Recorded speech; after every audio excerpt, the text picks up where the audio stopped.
Itu ide yang bagus. Kenapa aku tidak memikirkannya? Luar biasa. Ibuku mengajariku itu. Hehehe. Aku pernah menonton acara TV yang dimainkan oleh ibu sebelumnya dan acaranya seperti ini. Kalau begitu, ibumu pasti orang yang sangat pintar. Ibuku adalah yang terpintar di dunia. Tapi, Nek, lebih baik kau memakai sepatu datar saat keluar. Ibuku bilang sebenarnya sepatu hak tinggi adalah belenggu wanita. Jika kau tidak menyukainya, jangan memakainya. Tidak perlu peduli dengan apa yang dipikirkan orang lain. Setelah mendengar apa yang kau katakan, aku benar-benar ingin bertemu ibumu. Ibuku ada di dalam sana. Apakah kau ingin aku memperkenalkanmu?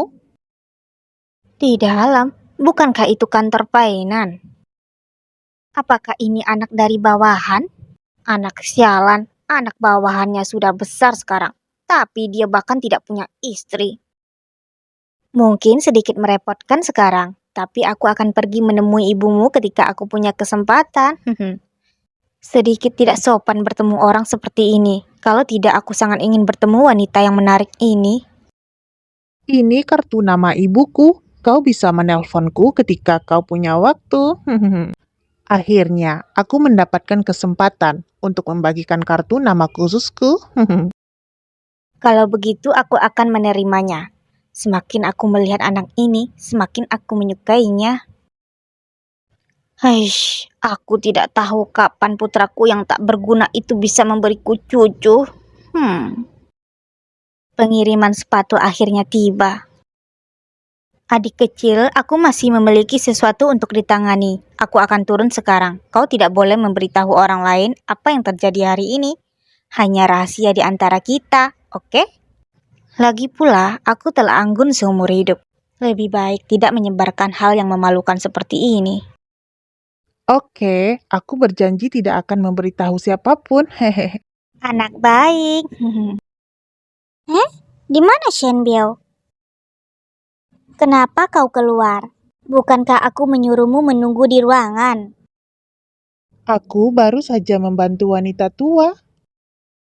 Wanita tua? Wanita tua apa? Dia telah turun dengan lift.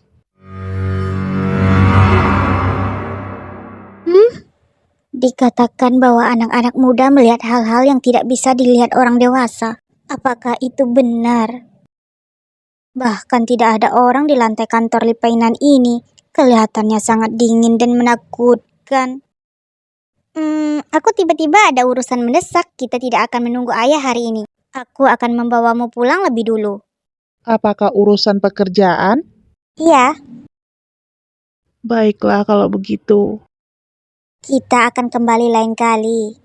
Aku tahu, Shenbeo sangat berharap kami bertiga bisa duduk dan makan bersama. Itu tidak penting. Bagaimanapun kita akan bersenang-senang kelak. Anak baik.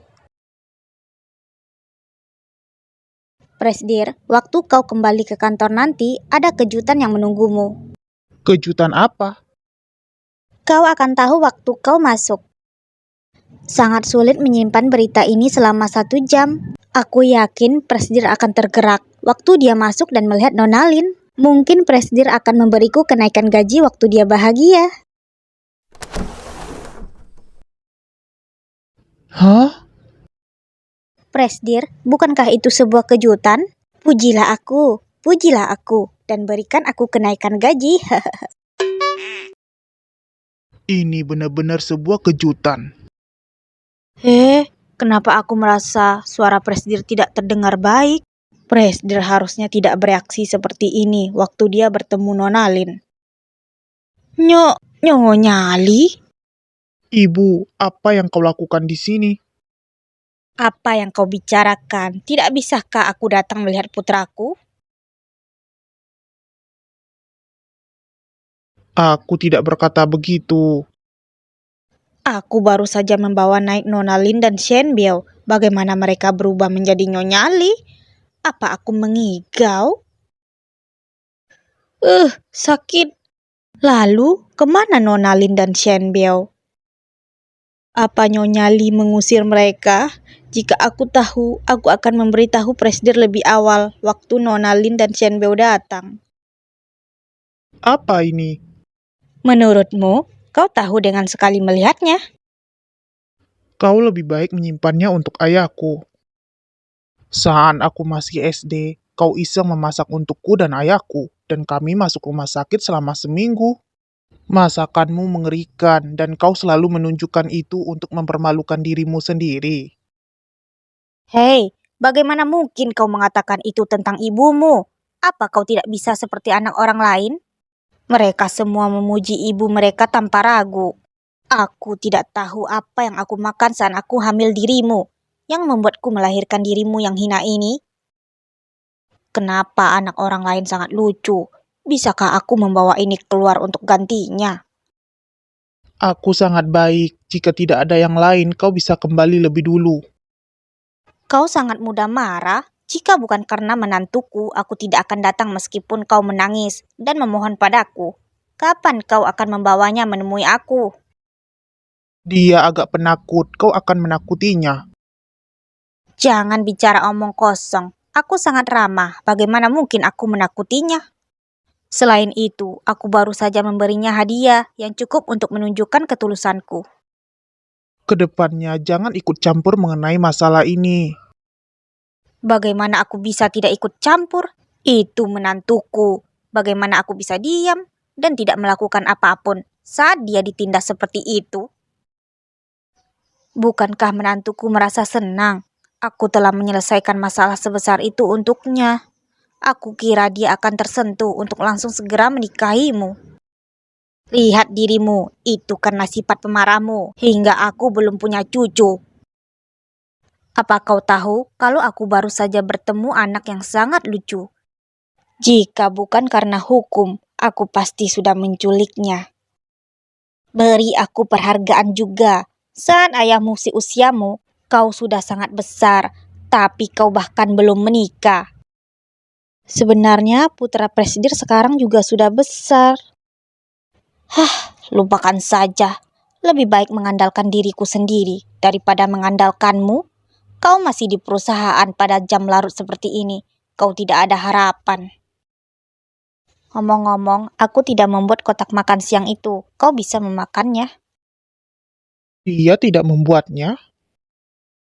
Nona Lin yang membawa ini. Kapan mereka sampai kemari? Selama kau rapat, Nona Lin dan Shen Beo datang, mengatakan kalau dia ingin memberimu kejutan. Jadi aku tidak memberitahumu, tapi aku tidak tahu kenapa dia menghilang dan Nyonya Li ada di sini. Tapi dari apa yang Nyonya Li katakan, seharusnya mereka belum bertemu. Mungkin Nona Lin pergi untuk bekerja. Maaf, nomor yang Anda tuju sedang sibuk. Apa dia pergi untuk bekerja? Dari pandangan pertama, aku tahu ini didekorasi oleh Shen Beo. Presdir, kenapa kau tidak mengatakan yang sebenarnya pada Nyonya Li? Dia belum siap. Dia masih belum belajar untuk bergantung padaku. Mungkin di hatinya. Dia masih berpikir kalau kami berasal dari dunia yang berbeda.